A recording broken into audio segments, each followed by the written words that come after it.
My name is Wang, and I was come from China. I think I have Han ethnic cultural background. In China, there are more than 56 minorities. Even Han people, they do have different kind of culture. Because Han people in this country, the history can go back more than 5,000 years. And I was born in Beijing, but I was growing in Nanjing. Is a big city.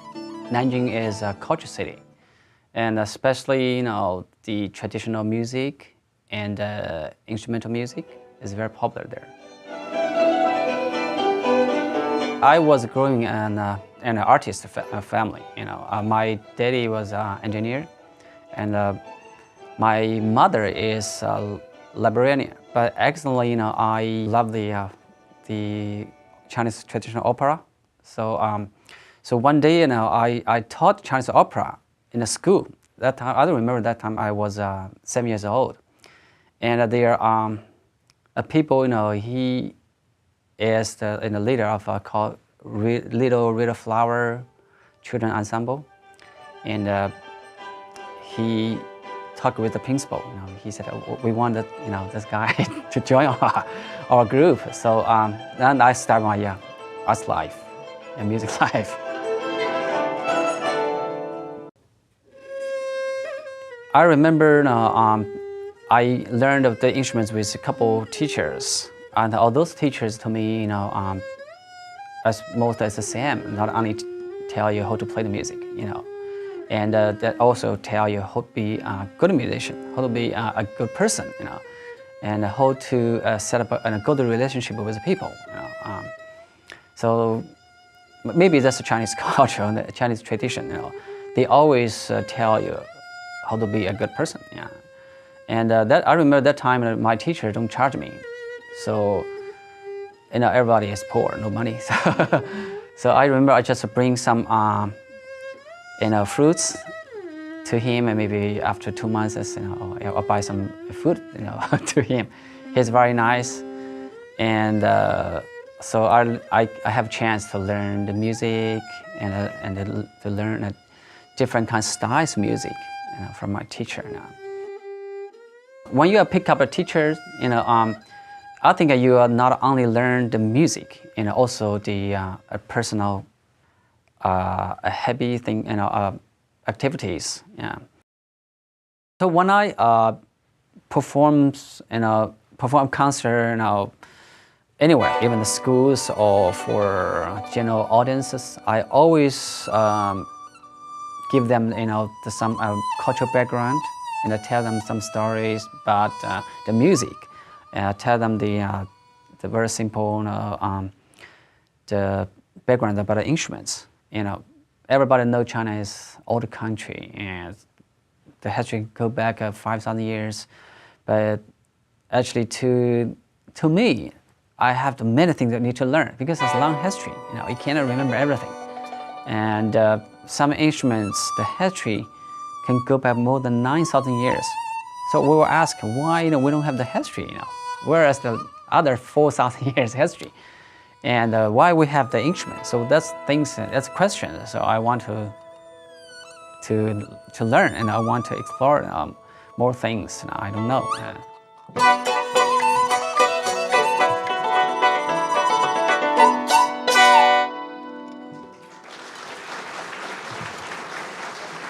The teachers, I think, to me, is very important. It changed my life. Actually, I can say.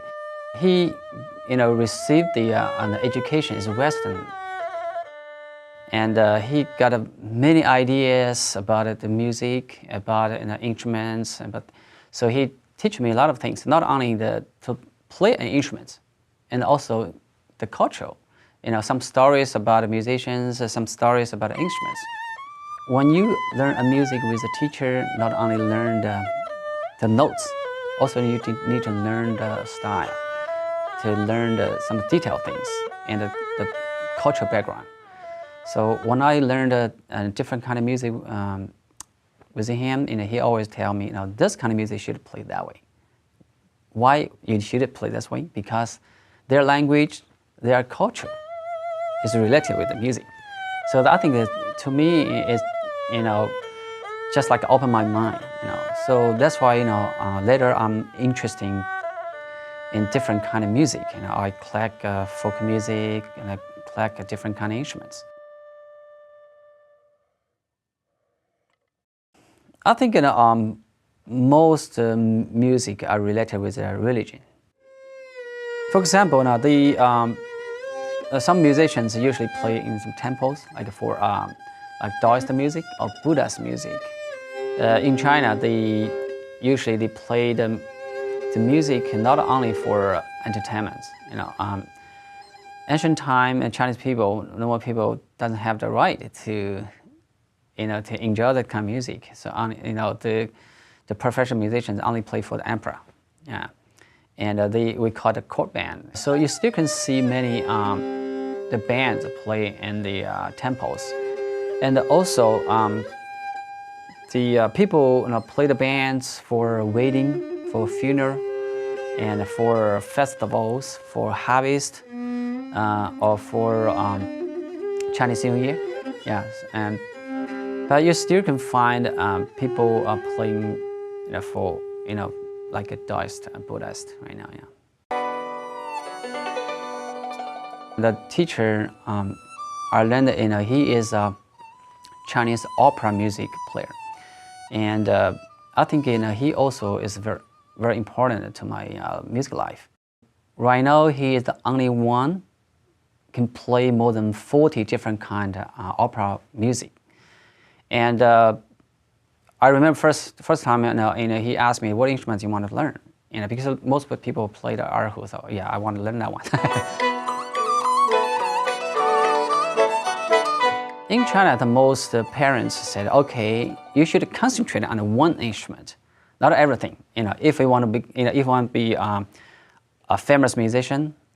But I have a different thinking, because I think if you can learn one instrument very good, maybe you can try different things, and it will reach your background, yeah, and to open your minds, can reach different kind of things, So not only one instrument,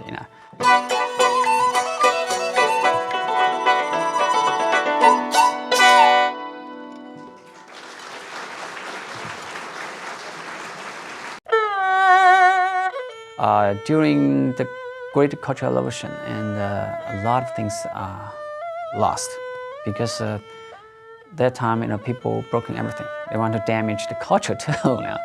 So I remember in 1980s, I interviewed many folk musicians, and I want them to sing some old songs. They don't want to do it because they don't want to hurt again, like the Great Cultural Revolution.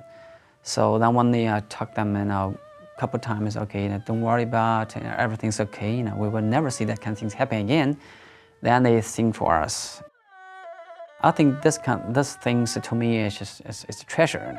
It's more important than my house and than my money. Yeah, so you cannot find it again, because those older musicians pass away, so you cannot ask them to sing again.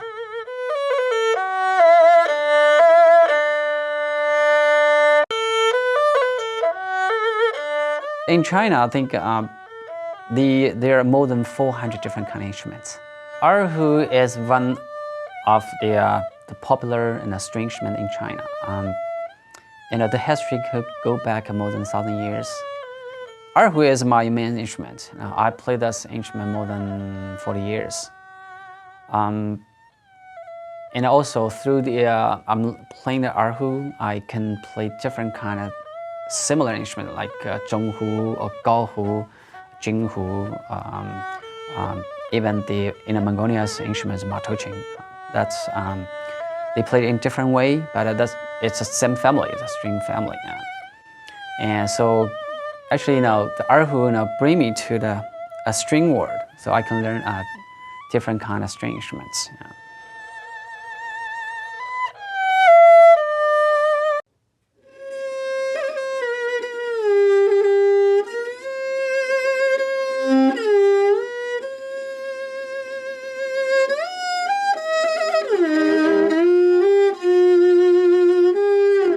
This instrument in Mandarin, we call it matou qing. Matou means the horse head, qing means the instrument. In Mongolia, they call it hurr or marine hurr. And this instrument, I think the history, go back now a couple thousand years. And it's a very important instrument to the Mongolian people. They use the instrument for singing, for self-entertainment, and for parade. So they use it for many things. So this instrument, I think, to me, I think it's very beautiful sound instrument. Yeah, I love the sound. It's very deep tunes, and they're a very beautiful melody. I like them very much. Yeah.